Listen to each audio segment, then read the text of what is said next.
So my title for today is really this concept of using the 33 as a practical guide in what I refer to as the neuro-adaptive revolution. And I started this conversation with myself as I was getting prepared here to sort of review, when I was looking at this and getting confident, especially in my early years of practice, I had to really dig in and sort of understand what the distinction was between philosophy and principles, because we talk about the 33 principles, and yet we have to know how they combine to form a philosophy. Now, let's be crystal clear. There are a lot of people on this planet right now, especially who hold the title of DC, who think that us even talking about a philosophy and principles is really out there. In other words, that it's really not consistent with what's going on in today's reality. But I think it's exactly the opposite. In fact, I don't think I know, and that's going to be one of my slides. I know that I know that I know that everyone has to operate through a philosophy, which is the study of a theoretical basis of a particular branch of knowledge or experience. So we better be able to define what our branch of knowledge or experience is aimed at.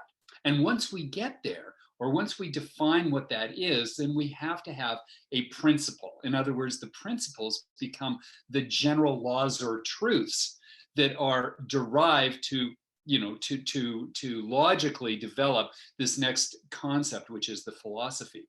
And so when we combine the two and we start to talk about the philosophical principles, it's in a given philosophical systems, these are the fundamental laws or truths that are going to guide us. So how important is it to not only have a clear definition of what our philosophy is, and more importantly, dissect or get into what the 33 principles mean? Why is that important? Well, it's not just an exercise in education or in understanding.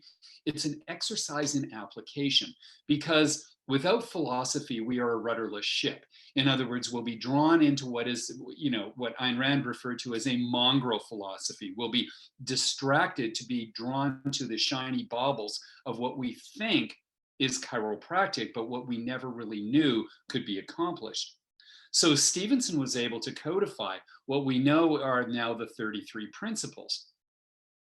And he based those upon the philosophy that was presented through the principles of the Palmers. And as we start to get into that, I'm going to put my message build on one of the branches of philosophy, which is epistemology. But it's good to remember that there are 5 branches of philosophy, or 5 branches that define a philosophy. And so we have ethics, we have the metaphysics, which is sort of the unseen, if you would, and we have logic. Now, I come from a mathematics background, so I was really trained in logic.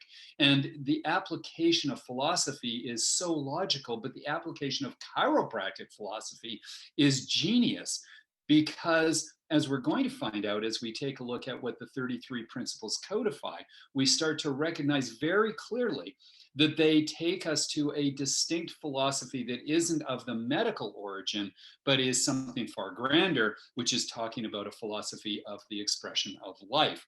So we have logic, we have aesthetics, the beauty in which we present the philosophy, and then we have epistemology, which is the study of knowledge. In other words, we need a corpus of knowledge that allows us to have a confidence, a certainty, and a raison d'etre, so that we can continue to build on the philosophy and make it relevant, not only for when it was presented, but in the concurrent times that go along. It has to be timeless, but it has to be flexible enough that we can build upon it as we gain more knowledge.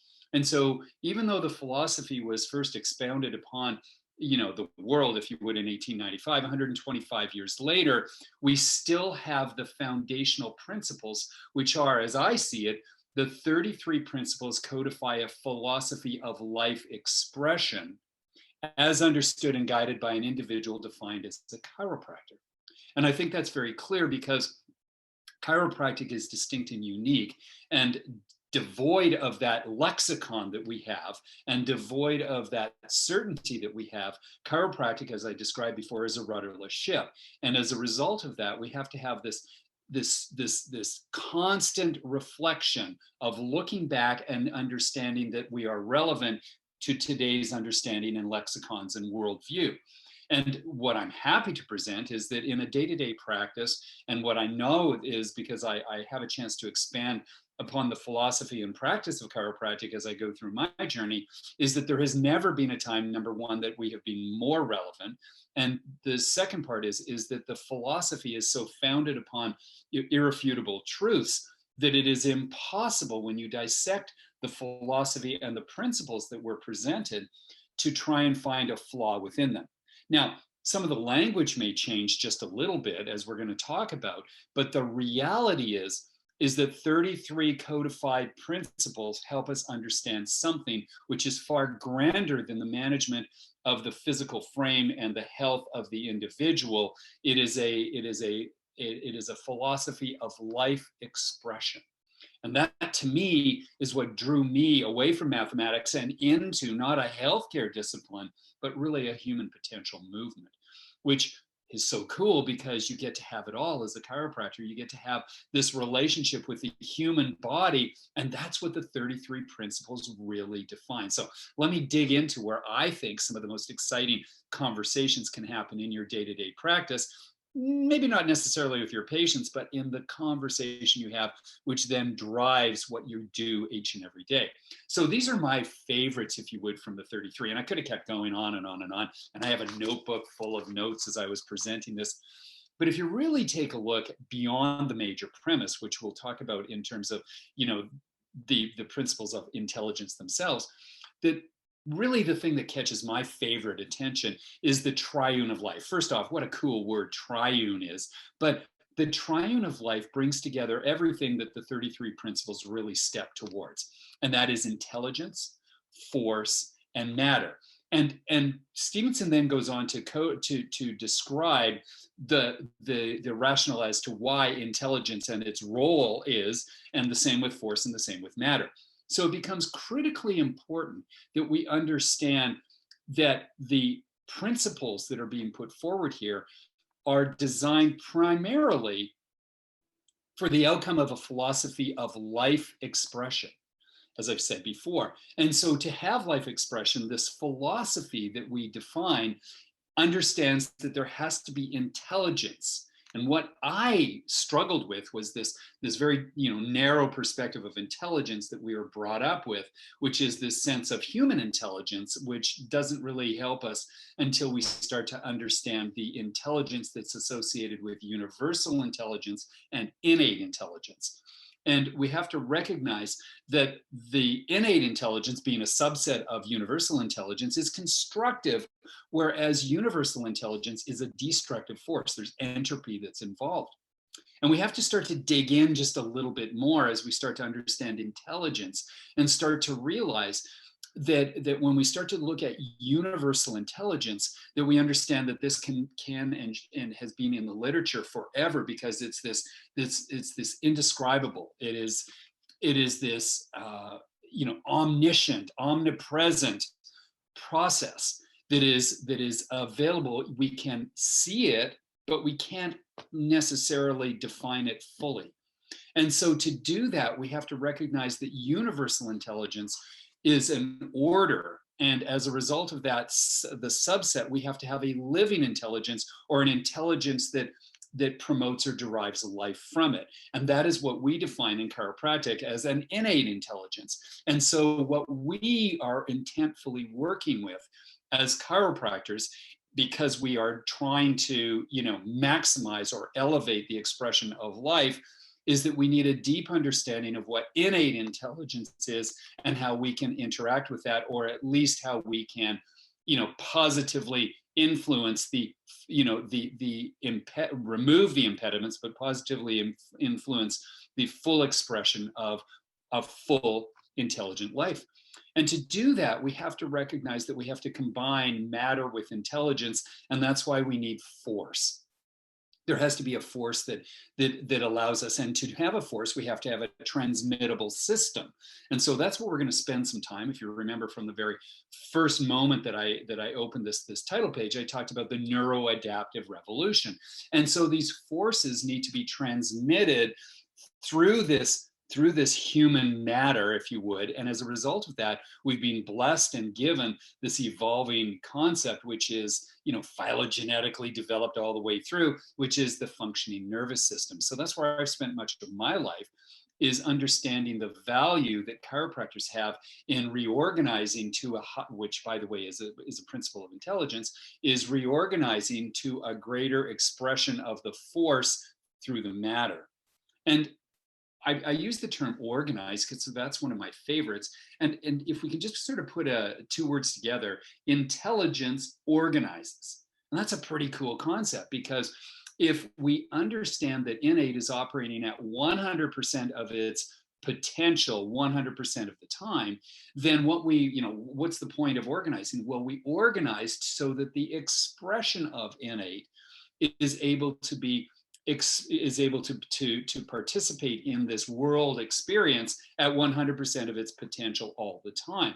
And so to do that, we now have an operational experience, which says that instead of just talking about things, we can look for interference, which is one of my favorite words that it doesn't seem to didn't put on this slide, but interference, which allows us then to understand that we can reconnect man the physical with man the spiritual, if you would.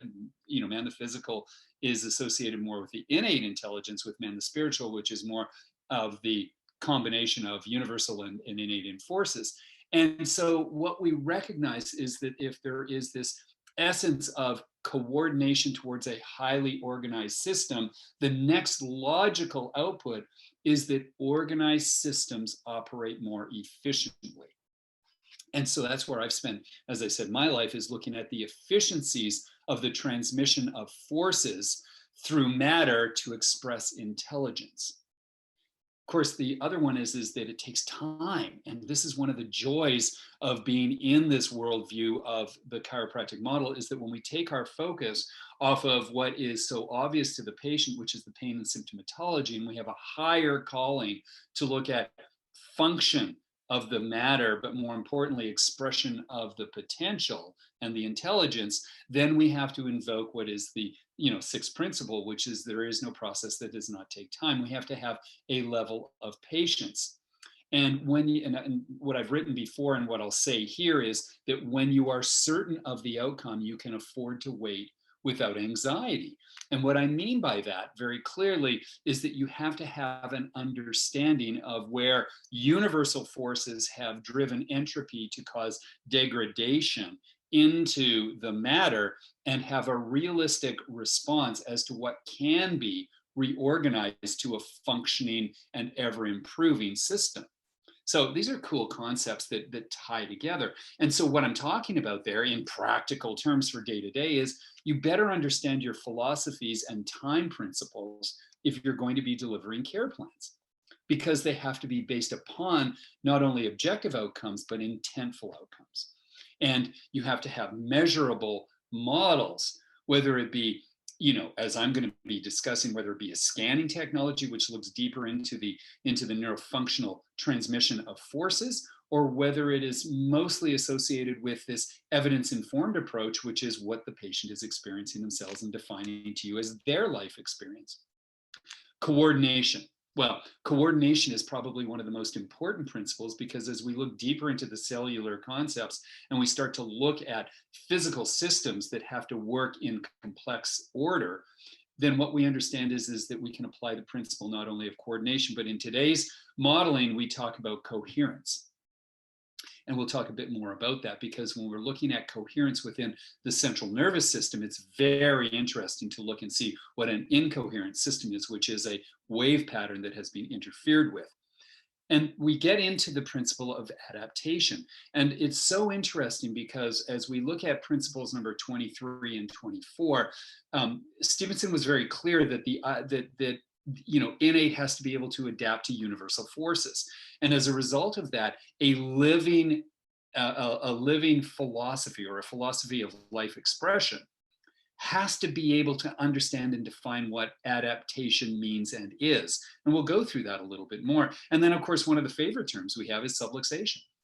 And, you know, we can always talk about the lexicon of chiropractic being hung up on the principle of subluxation. I'm not. In fact, you know, my company actually has subluxation.com as its URL. We're exceedingly proud of showing the banner of what is called the subluxation, because it matters that we are distinctively chiropractic, and it matters that we are always on focus as to how the philosophical principles are applicable in the day-to-day life of the person on the table, and how you as a practicing chiropractor can evolve and be a difference maker in the lives of not just those who seek you out for pain and symptom management, but for the organization of your entire community. And you know, there's a hermetic principle in another form of in another philosophical construct, a cosmology, which describes this principle of as above, so below. And one of the things that we can do is that we can look at this hermetic principle and start to take a look at you know, imagineering the bigness of what we're talking about here in terms of universality and infinity, if you would. And we start to recognize that a cosmology which could look at the planets is then, this is where Hermes talked about it, was that this cosmology of looking at the planets could then be applied to what is looking at the human experience. And as we dive deeper and deeper and deeper, we start to see that cellular concepts evolve around a nucleus, or the sun, if you would, and all the rest of that, without going too deep in it. But the principles that are very applicable are that when you understand the philosophy of interference to intelligence expressing itself fully and its organized approach, you can start to look for subluxations outside of the human experience, if you're so defined. And instead of looking for vertebral subluxations, we can start to look at subluxations in the order of businesses. We can start to look at subluxations in the order of societies. We can start to look and understand subluxations in the way that world order starts to either degrade or come together. And so this principle of life organization is not simply confined, if we are applicable, to what it is that we know is the human condition, but we can apply that in an ever expanding worldview. And I personally have loved that idea that when I gained the principles that were, you know, defined in the 33, and I practiced chiropractic that way, I could see chiropractic in everything. I could see it in my business. I could see it in my community. I could see it in my writings. I could see it in the books I read. It was like it was always there. And so, you know, I think that really defines that the principles have this enduring truth, which we talked about, the laws and the truth and the guidance, if you would, to help us be certain that the philosophy we have is as clear and as right as it could be. So in today's essentials for following the 33, well, I've touched on them before, but these are the language hooks that can help you really define what it is that we work with in today's lexicons. Adaptability. You know, one of the things that is so crystal clear is that when we take a look at the distinctions between the medical philosophy and we take a look at the chiropractic philosophy and both of those applications, we start to recognize that the application of medicine has and is more than ever now focused on pathogenesis. It's really looking at the degradation and after the fact, you know, that life has been interfered with. There is the innate forces can no longer adapt to the universal forces. And by the way, there are 4 principal physical forces within this Gaia that we live in, and that is electromagnetism, gravity, which is one of the most pervasive forces that are going to degrade the human condition, and then strong and weak nuclear forces. And once we have a maladaptive response, and what I mean is it triggers a next level of adaptation, we start to see that there is this degradation downward, if you would. And as a result of that, we find that many of the people that we have come in contact with have degraded their ability for their cells to protect them in an adaptive responsiveness. And so adaptability is such a key concept. So if pathogenesis is looking at the sort of after the fact principle, then what we know is what Antonovsky posited early on actually in the late 70s. He described a distinction between a pathogenic model and a salutogenic model. And a salutogenic model is based upon the principle of adaptability, and it's based on what is known as a stress resource concept. It says that we have this magnificent ability that is baked into us in every strand of our DNA.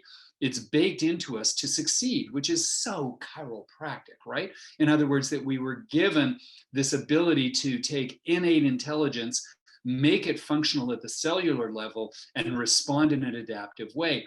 And so that as we start to absolutely define this principle of adaptability and modeling towards that, we start to see that maladaption and habituation towards that is really just a sign or a signal that the salutogenic approach has been interfered with. And so when we have this very clear distinction between medicine being pathogenic and chiropractic having a life expression philosophy that moves us towards salutogenic outcomes, what Antonovsky said very clearly was the way you achieve salutogenesis is boost the stress resource capacity. And so if there are three dimensions of stress that we deal with, the physical stressors, the biochemical stressors, and the emotional stressors that occur with us, then if we can, by the way, those are the three T's that are based upon the outcomes of chiropractic, which are thoughts, traumas, and toxins. And so if we again change the lexicon over to 2020 versioning and today's versioning, we know that we're going to be talking about the very cool principles that talk about, emotional distressors and the summative relationship of biochemical distressors, and we start to add in the physical distressors that are there, we start to lose our stress resource capacity, our adaptive reserve. And this is why we have to, when we adjust somebody, not be confined with the matter only, but for our ability to engage the intelligence. And so this is why our philosophical construct is so critical, because we have to own that to be able to deliver it. And so once adaptability is a priority and we define ourselves in a salutogenic evidence-informed outcome model, then we have to understand how we get there. And this is where we have to recognize that when we give an adjustment, it isn't simply to cavitate a joint or improve the fixation or the mobility of the spine with the intent of maybe releasing some of the, IVF and outward tension that somebody might feel, or the IVF inward relationship of where neuroadaptive responsiveness is occurring. Obviously, I prefer that model, but we have to recognize that there is a coherence in mind and body, not just simply in body. And this is where we start to get into the complete cycle. And this is where we start to look at safety pin cycles. And, I'm not going to include that other than in terminology, but coherence is the evolution of that principle of coordination. Is that when you have interference, motion is destroyed, and that includes not only physical motion, but emotion is distracted. And as a result of that, coherence is no longer at ease within the system, and we start to develop dyshyphenated ease, which is another terminology we understand, which is incoherence. But one of the constructs that we absolutely must adhere to then is the fact that instead of being able to scientifically find the answers every day in an evidence-based approach, we have to look at an empirical approach that looks at evidence-informed modeling, which means that we take the experiences that the patient is having, we take the best level of evidence that we have, and what we do is that we then apply our best level of skill sets to deduce what's going on. And now we have an evidence-informed approach, and that leads us towards neuroplasticity. Because if we are looking at removing interference to the transmission of forces that organize in an intelligent order, then we have to apply what is known now as the neuroplastic outcome. In fact, I've defined chiropractic as the original neuroplasticians, because that's what we do. We remove interferences so that the innate intelligence can reorganize to a higher state, and that's what neuroplasticity is. And if there are two things that help us understand how neuroplasticity is evoked and managed in a day-to-day practice, it's very simple: time and repetition. So what's better than, sixth principle and then doing it over and over and over again in a repetitive way so that we habituate towards a well-adjusted person? So adaptation chiropractic style, what Stevenson said in 1927 in the textbook was that adaptability is the intellectual ability that an organism, so there's matter, possesses of responding to all forces which come to it, whether innate or universal. You can see the triune of life in here, can't you? You know, we start to talk about intelligence, the organism being matter, and we start to look at forces and we define that. So adaptability is the intellectual ability, the responsiveness that an organism possesses, which is that stress resource adaptive reserve. Look, innate is working 100% of its capacity, of its capacity 100% of the time. And so as a result of that, our job isn't to try and revivify the principles, it's to just simply remove interferences so it can express itself fully. And to do that, we adapt innate forces to universal forces. And that is so important that you understand that, because with intent, when we go to adjust, we seek the primary subluxation, which is not to be confused with the secondaries, which define much times the discomfort or the maladaptation that has gone on in the subsystems of the body. What we recognize is that since the nervous system is the master system coordinating, or at least moving coordinated impulses throughout the entire body, that if we can focus on our ability to absolutely control the coordination and the coherence within the nervous system as best we can through a chiropractic model, then we can expect, without any anxieties, that over time, that this coordination is going to lead us to a more 100% expression of the life potential of that individual. And that's why adaptability is so key.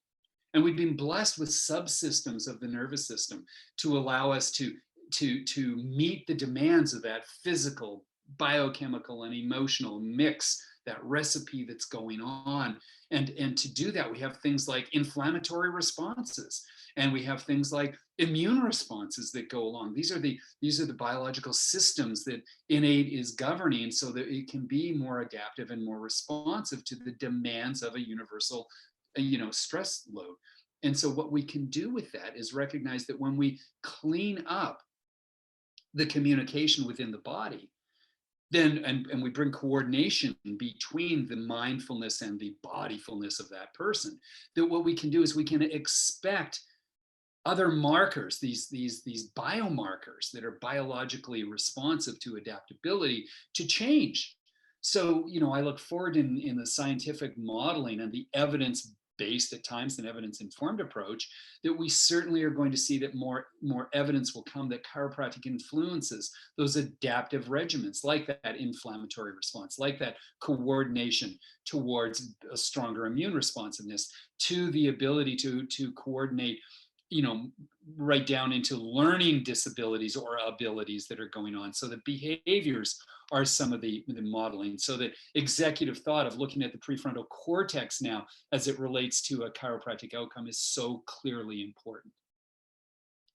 It's very cool being a chiropractor in our era, because we get a chance to build on the greatness and stand on the shoulders of the greatness of others. Stevenson being one of those that took the time to codify what it was that meant, that BJ meant as a chiropractor, and being able to put it into relevance that we, let's see, almost 100 years later, are associating with today's outputs that associate with the science of today and the ability we have to be relevant in today's world. So if we then take a look at what coherence means, these definitions define that it's the quality of forming a unified whole. How chiropractic is that? Is that when we look at coherence being a physical principle in this coordination of complex systems, we start to see that a unified whole means that you have to have coherence in all systems. So you have to have, just like you can take, like in a very simplistic model here, you can take an 8-man rowing team, if you would, and you have to have coherence in the way that those oarsmen or oars people are rowing together to get the most efficient output. And as a result of that, a coherent system is perfectly designed to evolve. And we have to look at the scales of what I mean by that. Take the rowers, for instance, they evolve a speedier, more efficient rowing methodology. And so as a result of that, they can go from point A to point B more efficiently. Okay, less energy being expended, greater outcomes that are coming there. When we talk about coherence in a nervous system, well, we're not talking about winning a race here. We're talking about creativity. And so a coherent nervous system, meaning that an innate intelligence can express itself even more fully, means that the humanness of that person becomes so much more evident. And the ultimate flag or pixel, if you would, in today's language, of the humanness of somebody is their ability to not only adapt physically, but to be creative in all formats. So it's not surprising that when you see these practitioners who deliver a chiropractic model of care, well, here's a cohort of people that express it better. Chiro kids are distinctively healthier in the physical realm, but creatively, they are ahead of the curve. Why? Because they not only adapt to stressors, you open the doors to creativity. You know, that this is one of the biggest limitations that many chiropractors put on the outcome of chiropractic, and that is that it is simply with expectation to remove interferences so that the physical dimensions are healthier. Well, of course, health being defined as not only of the physical and of the mental, but of the social as well. We should have expectations that entire societies become more creative when entire societies allow us to adjust them. So the quality of being logical and consistent is associated with coherence. In other words, you can look at quality, not just quantity. And when two or more sources are called coherent, they are called coherent if they not only have the same frequency and the same wavelength, but they are in phase. And so this is where we start to really look at, well, okay, these are interesting concepts, but what are we really talking about when it comes to practical output? And this is where neurophysiological modeling comes in. It's where, I've spent much of my time. But when you start taking a look at neurology and the transmission of forces associated with wave formats, then we have now a measurable model under which we can observe the visible invisibility of this communication within the body. The living entity is allowed, when we take a look at amplitude and symmetry, and whether we're taking a look at phasic, patterning that's associated with neurology, we can deductively reason that if there is better phasic properties within neurology, there is less patterns of interference, then we are getting the job done and moving intelligence through matter. And this is the opposite, more importantly, of incoherent. So very simply, if subluxations separate us from the whole and make us incoherent, we lose our adaptive responsiveness, and we attain a level of less than 100% expression being the new normal.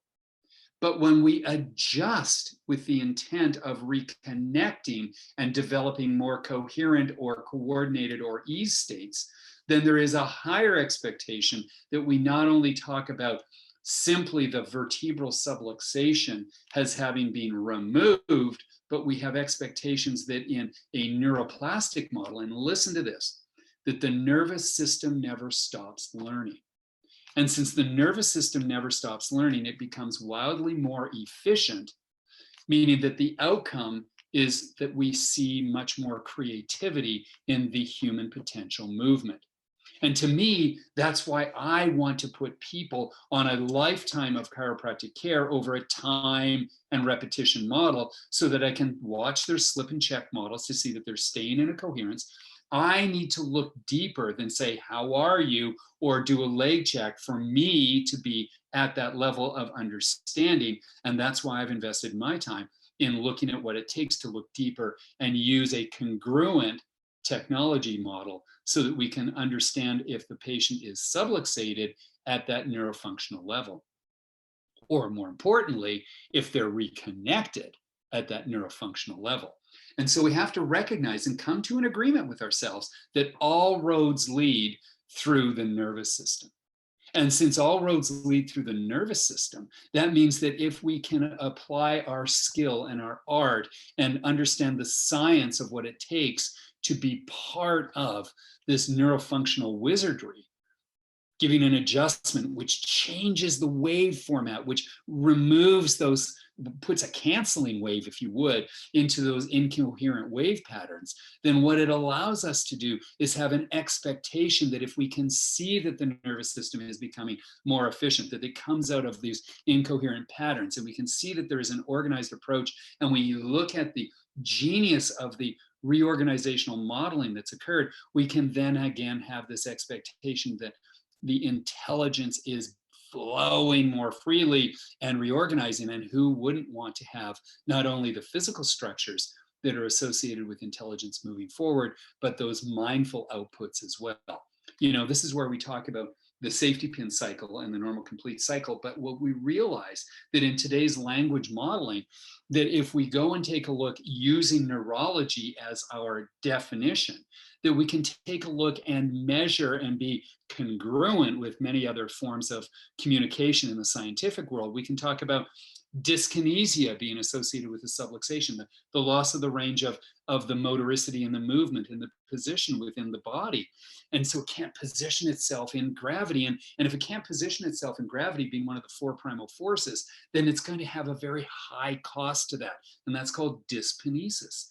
And dyskinesis means that it's the inefficient expenditure of energies. Well, once you spend it, you can't get it back that day. You have to recharge the batteries. Oh, and then we go to dysautonomia. And dysautonomia means that our regulatory functioning, processors are absolutely incoherent. They're not working to their proper efficiencies. And finally, we see the worst of the worst happening, and this is what is called disafferentation. It means that we have that break in the safety pin cycle. It means that the afferent wing is no longer in congruence with the efferent output.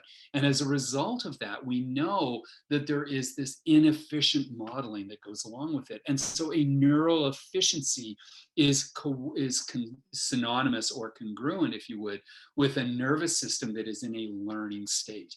So important and so exciting, because in today's technologies, and these are things that were not available for BJ when he was producing it, but we now have heart rate variability, which looks at vagal tone and looks at the coherence and looks at adaptability and reserves. And we have EMG that looks at dyskinesis, which means that we can look at the gravitational forces being either coordinated or incoordinated. We can look at thermography, which BJ did have, but we can look at thermography and take a look at the regional dysregulation that goes along in this uncoordination in the function of the internal resources that allow us to adapt to our environment, especially the biochemical. Well, I mean, it's all mixed up in the emotions of neurochemistry and otherwise. The realities is that we work as a unified whole when we have interference under management.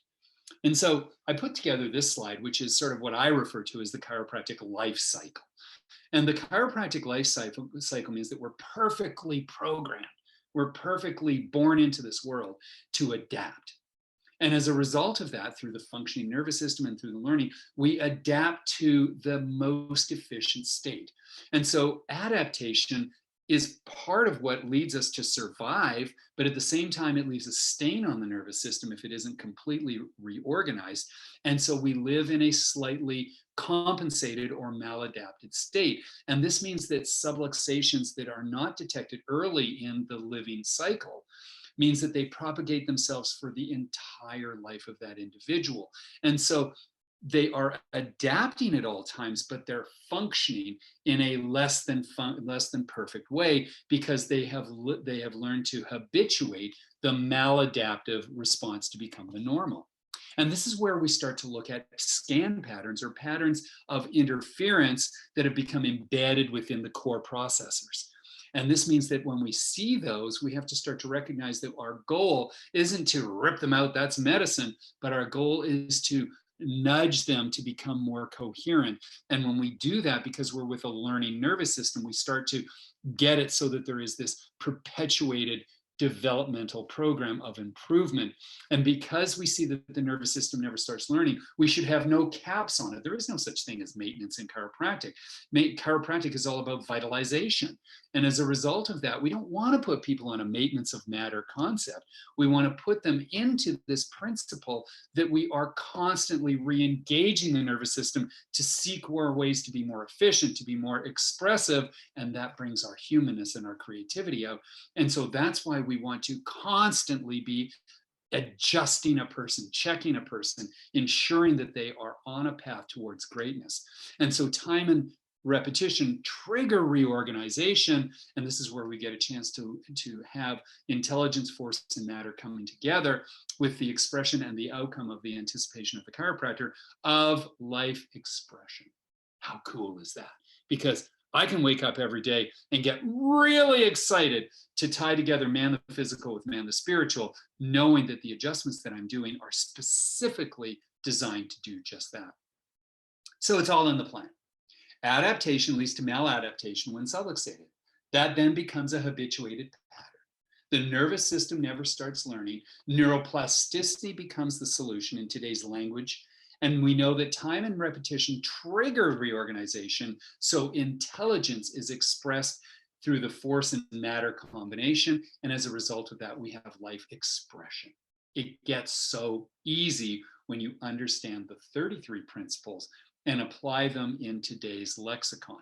And I want to just take us back a little bit, because in the early days of chiropractic, especially some of the upper cervical, the Grostic masters used to talk about the 3 levels of knowingness. And what they would talk about is that you have to know that you know that you know. And what we recognize is that the first level of knowingness is the idea of the educated. You know, BJ got into a whole bunch of stuff in his early days talking about the intelligence. Educated didn't matter. But what really mattered more than anything was that it's a part of the intellectual driving force of knowingness that you as a chiropractor can bring to certainty. And so educated means that you have to go back, like we did on slide 1, and actually have a conversation with yourself about what philosophy are you operating through. You know, are you defining your epistemology on the expression of life, or are you looking at the expression of health as your outcome, or are you looking at the expression of symptom management as your preferred outcome? And so you have to become educated. You also have to know why it works, because one of the questions in epistemology, you know, and in realism of epistemology instead of empiricism, is associated with the educated as we know it should be. So you have to seek the truth. And we go into the second level of educated. So this is kind of like graduating from college, is that you're full of, you know, left brain and headness, but you don't really have a lot of experience. And that's where experience brings everything together. And so we listen, we learn, we don't go into it knowing everything. We're a sponge. We attract all the message building we need. And so we have an experiential educational model. And finally, it's like riding the bike, is you don't have to think. You don't even have to you don't even have to worry about anything. You just know that it's there. And that's where mastery comes in. And that's why you can stand over the patient with the know that you know that you know, applying the principles, applying the philosophy, and having expectations that are far grander than even you can even concept to go along with it. And finally, I just put a final slide in here as we wrap up this session to really have fun more than anything, and to realize that I talk about the neuroadaptive age, but in truth, it's been going on forever. And so this is with the great Michelangelo, when he painted probably one of the most iconic images that were associated in the Sistine Chapel and really are defined in so many times. And this is the spark of life, which couldn't be any more relevant, if you would, to our conversation about the chiropractic philosophy. And this is the spark of life with Adam on the left, and we start to see that God is reaching out to touch man the physical with man the spiritual, using the chiropractic modeling. But if you take a look at the background, and you can see that Michelangelo was so skilled, the actual godness of this person is in the background of the brain. And what we start to see is that there is this neuroanatomical relationship that Michelangelo was trying desperately to show us, is that man the physical has to be attached to man the spiritual through intact neurology. Now, maybe it wasn't said that way, but you can see that the intent was there.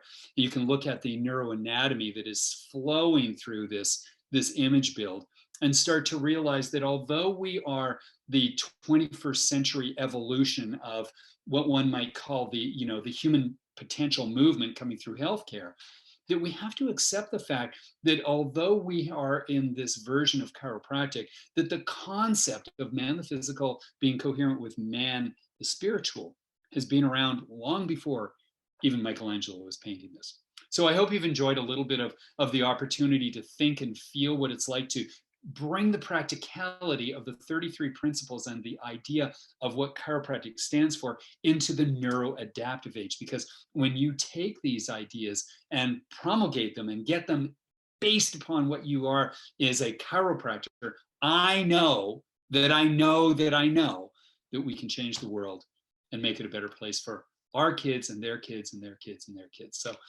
rock on and let's do this. Have a great one, everybody.